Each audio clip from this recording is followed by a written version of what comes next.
From the Windows, Doors, and More Studios, your one-stop shop for all your kitchen and bath needs. The Pat Miller Program. Whoa, 92.3 FM and 1190 AM. Depend on it. Hey, good afternoon, everybody. Hi, welcome. It is Saturday. In fact, this is our fifth Saturday now to meet with you here to do the Pat Miller Program in our new format. So very glad that you are with us. I just pray that you enjoy your time with us today and you plan to come back each and every Saturday.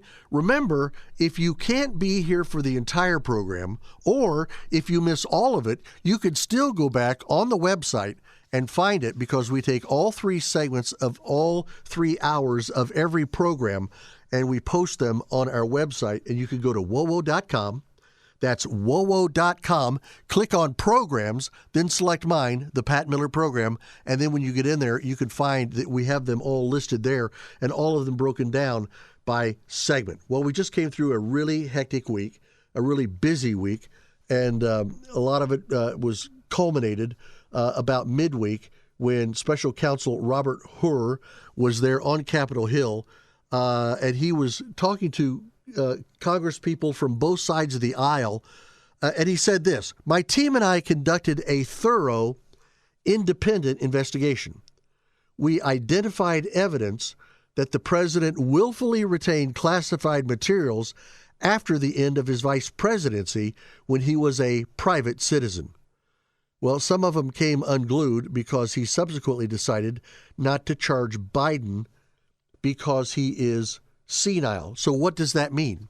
If they chose not to charge him, did that mean they came to some foregone conclusion? There are some who think that maybe he did. For example, Pramila Jayapal, who is a Democrat from the state of Washington, and she's the one who's in with Ilhan Omar and AOC and others. They're on the squad. And she said, "So this lengthy, expensive, and independent investigation resulted in a complete exoneration of President Joe Biden." Is that what it was? Because then the Special Counsel Robert Hur came back at her and said, "I did not exonerate him. That word does not appear in the report, Congresswoman."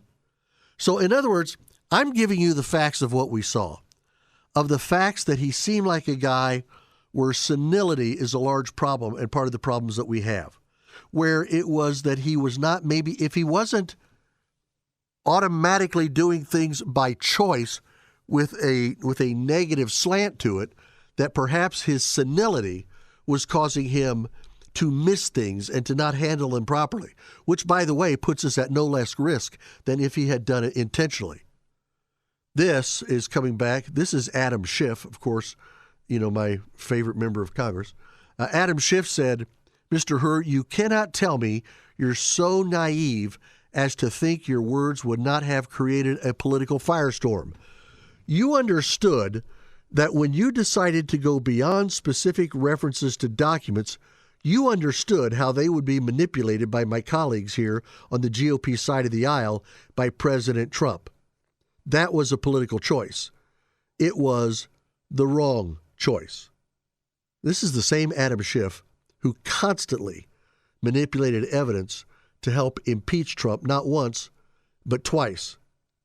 Robert Hur came back and said to Schiff, "I could have written my report theoretically in a way that omitted references to the president's memory, but that would have been an incomplete and improper result."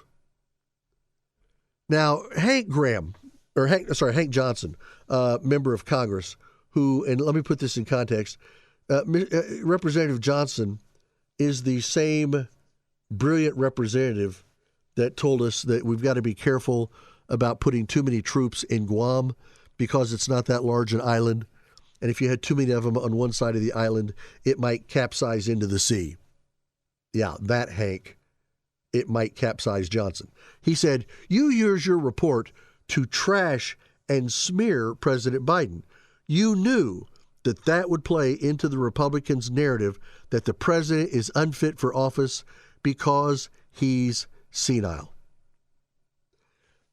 Can I ask you a question? The same question that I would ask Jayapal, the same question that I would ask Schiff, the same question that I would ask Johnson.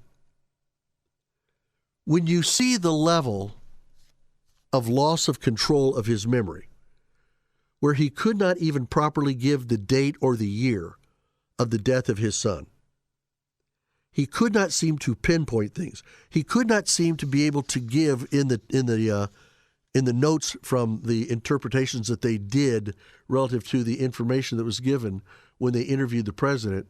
He couldn't even tell them exactly when it was that he was and when he was not vice president of the United States. That's a bit of a problem. I mean, I take that as a bit of a problem. Maybe they're fine with it. I don't know. Look, cognitive impairment is a real problem. Julie Kelly says Biden is asked whether all materials marked eyes only is classified. I'm not sure, he said. This transcript, folks, is going to become a goldmine for Trump in the classified documents case. Eyes only. Is that classified? And the president said, I'm not sure. Well, then what would make you sure? Sean Davis said, look, Joe Biden does not have a stutter. He has dementia. You know it. I know it. And everybody with eyes and ears knows it. He's a senile, demented old man who has no idea who or where he is half the time. I will tell you, there are 3 times in the last 2 weeks when he has finished a personal appearance somewhere, and if his wife did not jump onto the platform at the end of his speech and sweetly take him by the arm and start to lead him off, he would still be up on those platforms trying to figure out how to get out of there. And that's the problem. That is the problem. Some people can't seem to wrap their arms around that, but it's definitely a problem. We're going to be back in just a minute, and when we are, I'm going to continue some thoughts on the president, not so much about his senility, but maybe about some of his decided decisions that he has done and where he has gone as we continue to move throughout the Saturday. Now, remember, when I'm here, you can text me at 46862. That's 46862. Text the word WOWO followed by your question or comment, and it comes right here into the studio. Or you can email me even after I'm gone. That email, Pat Miller, all one word, no dots or dashes, patmiller@wowo.com. And I promise you, I will get back to it absolutely as quickly and completely as I can. We'll be back with more straight ahead on this Saturday. This is Pat Miller here with you on WOWO 92.3 FM and 1190 AM. This is the Pat Miller Program on WOWO 92.3 FM and 1190 AM and on the WOWO app. Hey, welcome back. It's the Pat Miller Program here on this Saturday. Glad that you're with us as we're getting closer. Do you realize we're almost done? Seriously, with the month of March? I mean, I can't believe it. We're halfway through it. It seems like we just started this new year, and here we are. But I guess that's the way life is, right? They say when you get older, I remember my parents and my grandparents tell me this when I was young, because I was like you. It's like, oh, I can't believe how long it is until we get to spring break, and you would agonize over every minute of every hour of school until you got out of there. Until spring break or the summer break would come, and then it went rapidly fast. But there was this thing about us back then that time just drug and stood still. I'll never forget my mom and my grandmother saying, be thankful. When you get older, this is the big threat of parents and grandparents to their kids. When you get older, time will fly. You will be amazed how fast it goes. You won't hardly believe it. I'm like, okay, yeah, sure, whatever, Mom. Thank you, Mom. Sure. What? And that's where I'm at. That's exactly what happens. So here you go. So we are in our second part of the first half hour. I talked to you a little bit about some things, some thoughts that some people had there on Capitol Hill and around Capitol Hill on the findings of Robert Hur. And what's crazy about this thing, it's not like this just came out. They've had this on their laps for a couple of weeks, and just now, because somebody wanted to bring it to the forefront, the Democrats are practically having a cow over all this. And fine, knock yourself out. But I think there's a lot more to talk about. For example, Rand Paul brought up the fact that Joe Biden now is having some budget nightmares. President Biden, Senator Paul from Kentucky said, President Biden treats the taxpayers as though we are limitless ATMs. Every dollar taken by the government from those who earned it is a dollar not spent on a family's dinner table. It is not a dollar spent on a child's education, and it's not a dollar spent on a retirement plan. See, that's the thing. Every time we come out, we say, okay, here's what's going to happen. The federal government is going to forgive all your student debts. No, you're not. No, you're not.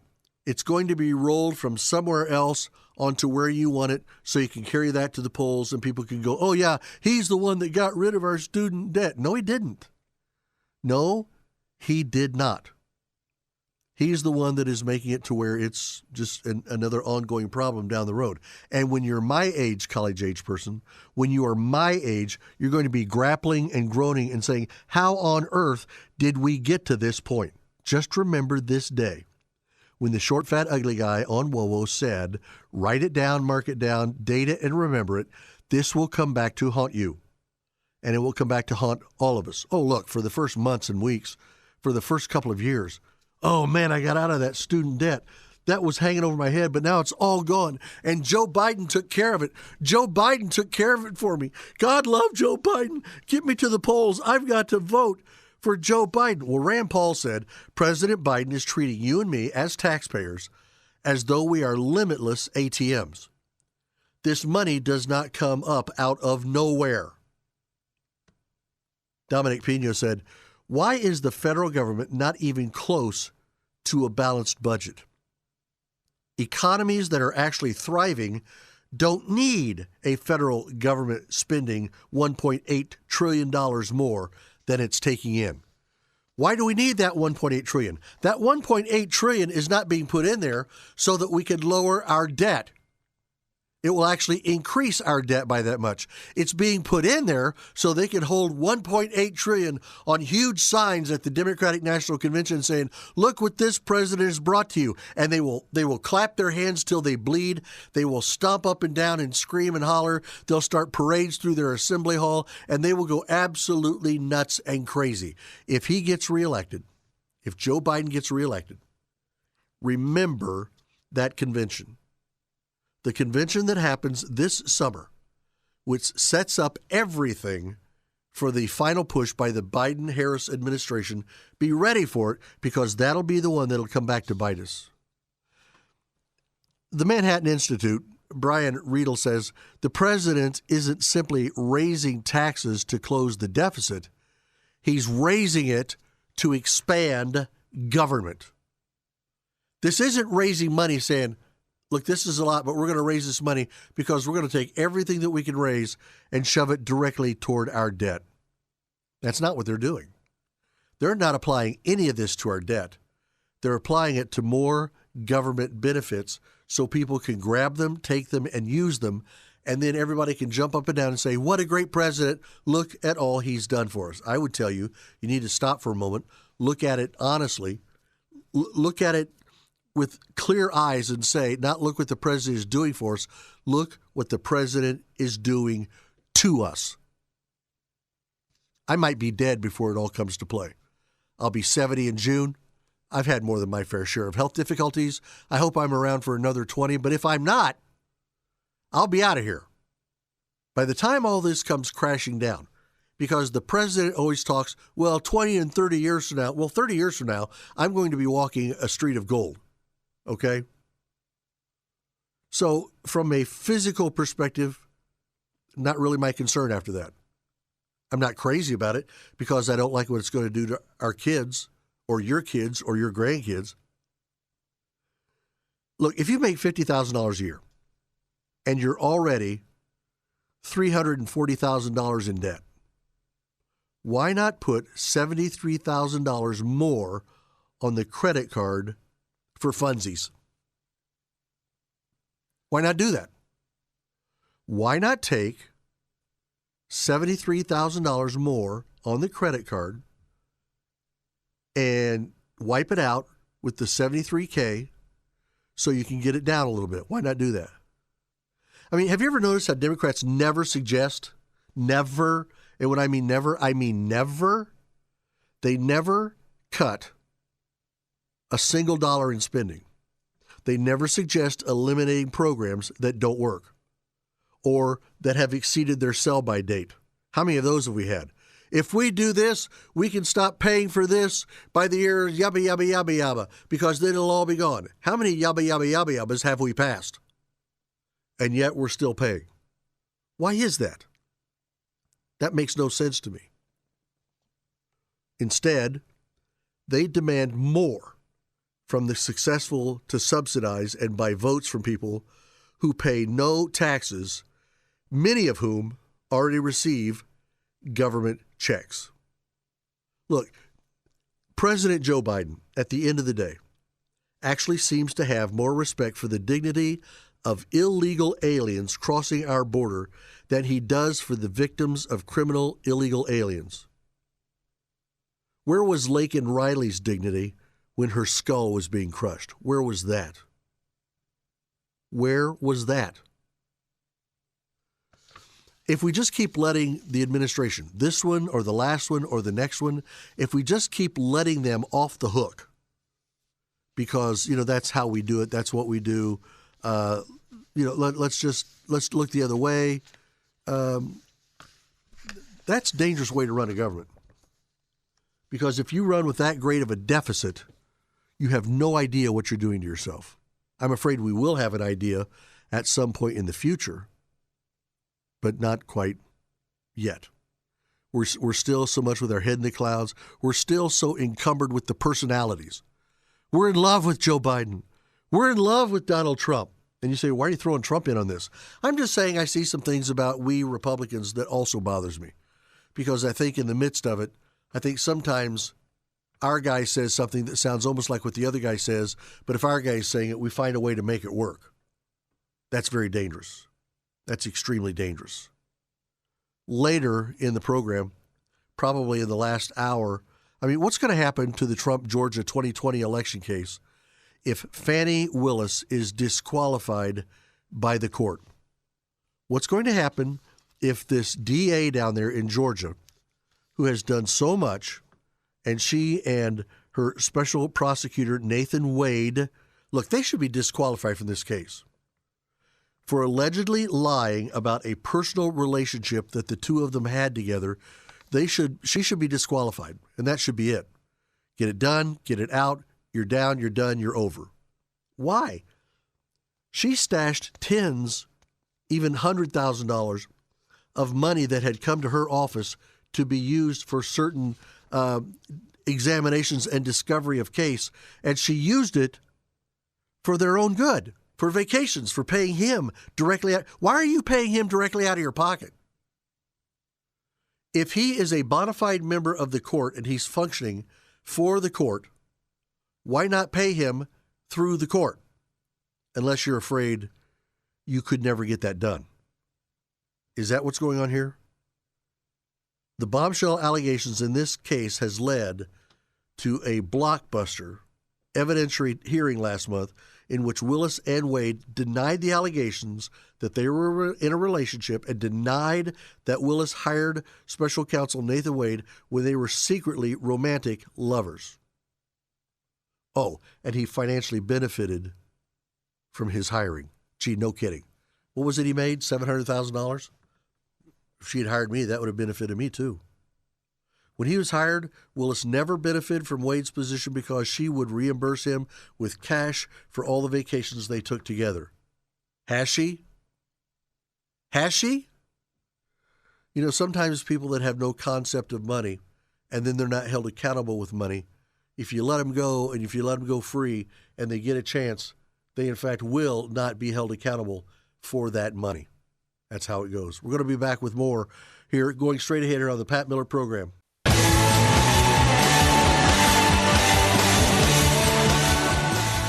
And welcome back on this Saturday. Just very, very glad that you guys are with us. So let's do this. Let's take a slight break in the middle of the Big Ten tournament playoffs. You're killing me.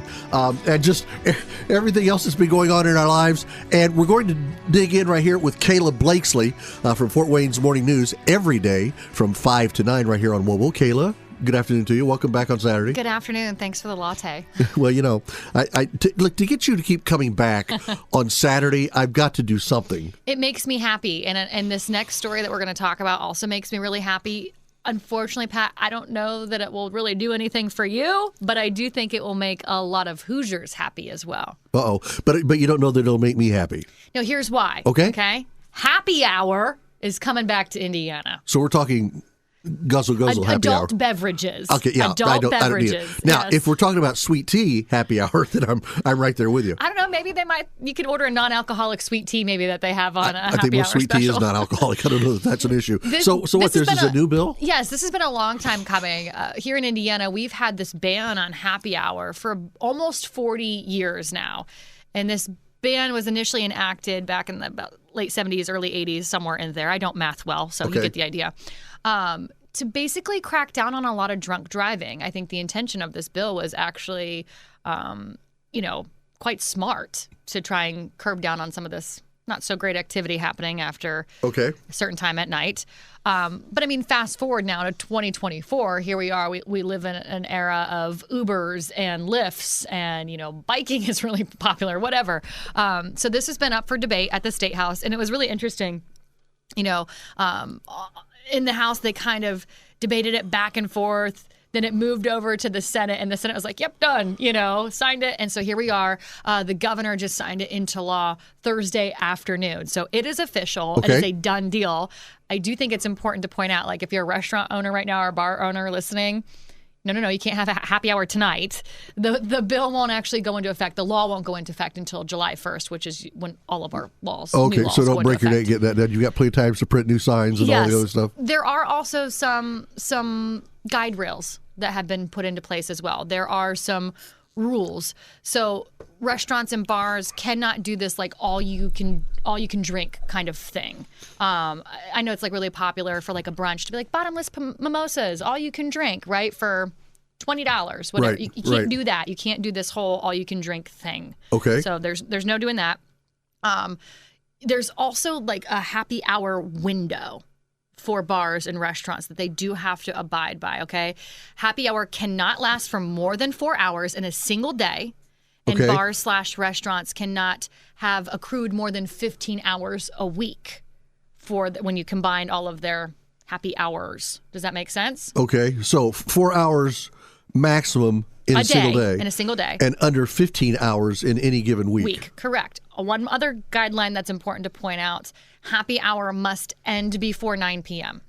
Ah, gotcha. Again, still trying to curb, a good intention here, trying to curb any real drinking and driving. Yeah.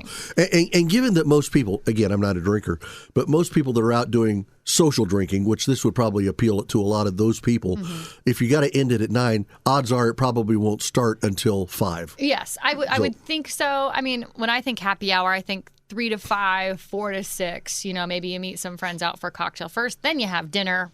You sit, you hang out, and you're good to go by 7:30, 8 o'clock. That would be me, but I don't know. I don't see 10 o'clock very often anyway these days. This also, the one piece that kind of really was debated in the House was this idea to be able to send like a specialty cocktail to go, to send one home. This does include, you are allowed to get that specialty cocktail to go. It's something that... Okay, but you could drink it in the car. No, you can't. Open container laws, so you still can't have like it opened in your car. Okay, let me ask you a question. In that I don't drink and you're our resident lush, but no, that was the wrong thing to say. No, but I mean you drink and you know other people that do drink. Is it inconceivable that somebody's going to have it like with the lid on it going home and it's never going to be opened up and they're going to drink it in the car on the way home?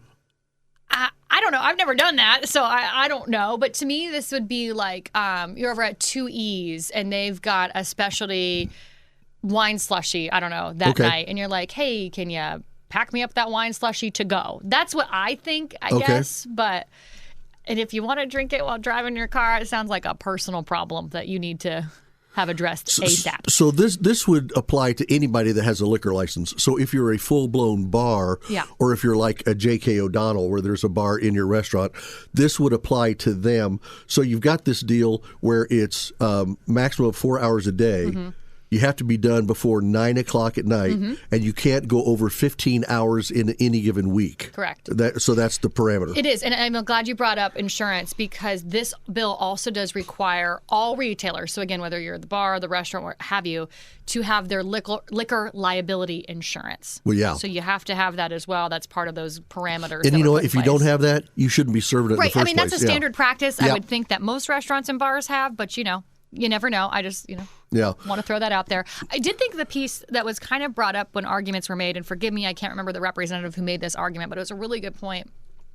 He said a lot of bars and restaurants haven't bounced back yet since COVID, which is kind of sad and unfortunate, especially a lot of our bars and restaurants around here are locally owned.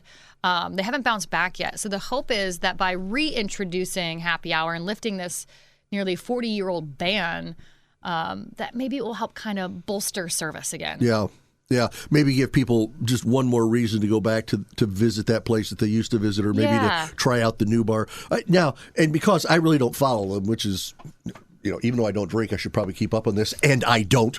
Have we lost a lot of bars in the Fort Wayne area? We've lost, I feel like, a ton of restaurants, a ton of bars over the last 4 or 5 years. And to be honest, Pat, I don't think it's all COVID to blame. I don't either. I would say it's COVID and, the record high inflation that we've had over the last couple of years. I mean, you put those two things together and it's the perfect recipe. I mean, Three Rivers Distilling Company not too long ago just announced they were closing their doors. And I know one of the partial owners over there, and I texted him because my heart broke for him. I knew it was his dream. It was his baby. And I said, I'm so sorry. Like, what happened? He said, we just have not bounced back from COVID. He's like, and then the cost of everything these days, he goes, we just can't do it anymore. I had the text. That's what he told me. See, and again, I guess what throws me on that is, let's say you have 500 regular customers that used to go there off and on throughout a 2-week period. I would think that those 500 would be some of the first ones to say, oh, they're back, let's go. But so they're going elsewhere now, or they're just not going back there? I mean, somehow they're not coming back. Yeah, I mean, I think it's a little bit of both. It is hard. Yes, I like the occasional adult beverage. And I think it's hard when you can go out and buy a bottle of wine, a decent bottle of wine for $12 to $15, right? And you go out to the restaurant and you order that same kind of wine and they charge you $13 for a glass. Yeah. It just doesn't make sense as the consumer, right? Now, if it's happy hour and you're going to have a $6, that same glass of wine for $6, then okay, I could justify you might make that work. Yeah, I can maybe make that work, financially. But I'm telling you, the price of alcohol, at least I feel like these days, is obscene. I have been at the table in business lunches and things like that, and I don't drink. And this sounds like I'm a real nerd. Normally, if somebody's at my table and they drink, their alcohol doesn't go on my bill. Okay? Fair, yeah. But we all know that going in. So I'm not telling you I've never paid for it, but I'm not a snoot about it. Yeah. But I am stunned at the difference of a lunch bill of somebody that eats exactly what I ate, except I'm having unsweetened iced tea and they're having 2 or 3 glasses of whatever. It's kind of interesting. My husband and I did dry January, and not that we drink a ton, but we do like to go out for dinner, and we usually have a cocktail or 2, depending on who's driving that night, Right. And it has been staggering when you see your bill, all through January with no alcohol versus when there is alcohol on the bill. And then, You're ta-da! Right. Ta-da! I mean, you can tack on another $20, $30 easy for alcohol. Yeah. It's actually something that we have continued to give up for 2024. No more alcohol when we go out to eat. Yeah. Just as a cost-saving measure. One of our goals from the new year was financial growth. And so that's one way we're like, you know what? We've noticed such a big difference. We're going to stick to it. Because again, how can you justify that $13 glass of wine when you can buy the bottle for $15? Yeah, that's exactly right.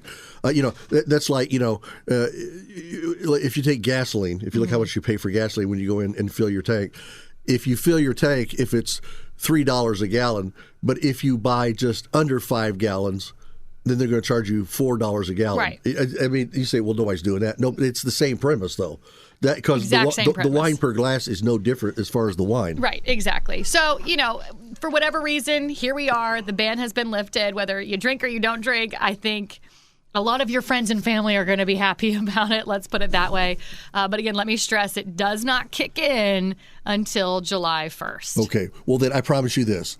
I am not going to go and order my martinis before July the 1st. There you go. And when you do order them, make sure you order them during happy hour and see if they can round you up a non-alcoholic one. Yeah. I don't think that they'd exists. have to round me up more than that. They'd also have to round me up an ambulance ride. So there you go. Kayla, thanks a ton. You're welcome. We'll see you next Monday. She's always here through the week from 5 to 9, and we'll check on then. So, Kayla, thanks. This is the Pat Miller Program on WOWO 92.3 FM and 1190 AM and at WOWO.com. Hey, welcome back. It is the Pat Miller Program here as we're getting ready to wrap up hour number 1 here on this Saturday. Glad you guys are with us, and we'll continue to move through all this. Remember, 3 hours. We'll do it every week, and glad you guys are here. Please remember, you can send me a text while we're here or even after we're gone. Just go to WOWO.com and, click on, the text line. And when you get to the text line, you can find us, or go to 46862. That's 46862. Just text the word WOWO and then your question or comment, and it comes right here. And then you can also email me when I'm here or even after we're gone, and that's pretty easy. That's Pat Miller, all one word, no dots or dashes. That's Pat Miller at WOWO.com. This is one of the most brazen things I've ever heard from somebody out of the U.S. Congress, primarily out of our Senate. I don't agree with him on a lot of issues that he brings up or the way he does it, but I'll just say this. Chuck Schumer from New York is so full of himself that he feels he could just walk to the floor of the Senate and say something as the all-powerful majority leader of the Senate, like, for example, suggesting a two-state solution to the problem between the Israelis and the Palestinians, and that to do so, they need to get rid of Israeli Prime Minister Benjamin Netanyahu. And he did this from the floor. And when he does it, he does this little casual thing where he just kind of says, here it is, and there you go. And he just kind of throws the palms of his hands up in the air like he's sitting there trying to knead bread. And he's just saying, isn't this beautiful what I've put together? He's calling on Israel to elect a new prime minister to replace Benjamin Netanyahu in order to move towards a lasting peace between the Israelis and the Palestinians and form this two-state solution. Well, now, can I just say this? Israel has tried a two-state solution with the Palestinians several times. And I mean several times.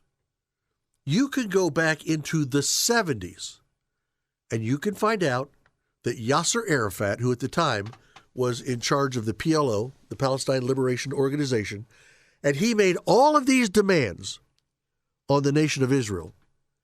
Within a week, Israel came back and agreed to every one of them.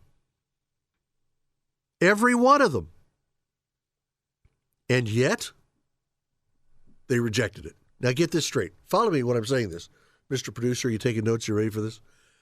The PLO leader, Yasser Arafat, said, here's what we want. We need this, this, this, this, and this. Within a week, okay, I've met with my cabinet, I've met with the Knesset here in Israel, and we're going to give the Palestinians this, this, this, this, and this. There was not one thing that they asked for that Israel did not give them. And the response? They rejected it. They rejected what they never thought Israel would do it. You know, usually it has been the habit of the Palestinians and like-minded Arabs to come in with one wing too strong. Oh, they'll never go for this. Well, that time they did. They came in and they asked them and they mowed through the whole thing and they finally said, guys, let's do this. Let's give it to them. Let's have this and be done with it. And so they gave it all to them. Well, in this thing that they did this time, where Schumer said on the Senate floor that Netanyahu was one of 4 obstacles to this two-state solution. One of 4. He said, Prime Minister Netanyahu has lost his way by allowing his political survival to take the precedence over the best interests of Israel. May I just say, there are some people on the floor of our House and Senate, Mr. Schumer, who have put their own political interests over the best interests of the nation of the United States and try to just broom everything else under. The majority leader said that Prime Minister Netanyahu has lost his way. And then he went on and said Hamas and the Palestinians who support and tolerate their evil ways, radical right-wing Israelis in government and society, and Palestinian Authority President Mahmoud Abbas are the other obstacles. Now, all of those are obstacles, but he thinks we can get there quick if we can just get Netanyahu out of the way. Okay, I'm just going to ask you, who in the living heck does Schumer think he is? Look, just because you've got some people in your own party that are power hungry, Mr. Schumer, and so you think if you start spitting out epithets, whether it's about Israel or the economy or abortion or whatever it is, certainly the southern border, but you just start spitting out things and you pound your little fist on your little pulpit there on the Senate floor and all your people come rushing to you, that doesn't mean that people around the world will stand ready to just grab on and to bite into everything you're trying to give them as if things coming off your lips are like pure gold, because they're not. Sometimes they're tarnished before they even make their way out of your mouth. According to Schumer, who is Jewish, by the way, he said, Israeli elections are the only way to allow for a healthy and open decision-making process about the future of Israel.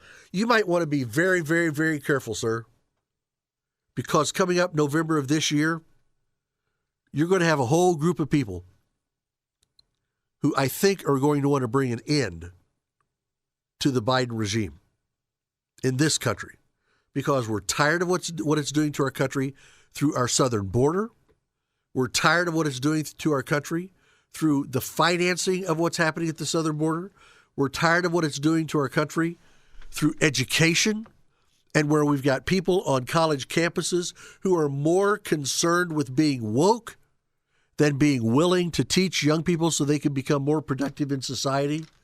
We don't educate the way that we used to because we're not the country we used to be. And guess what?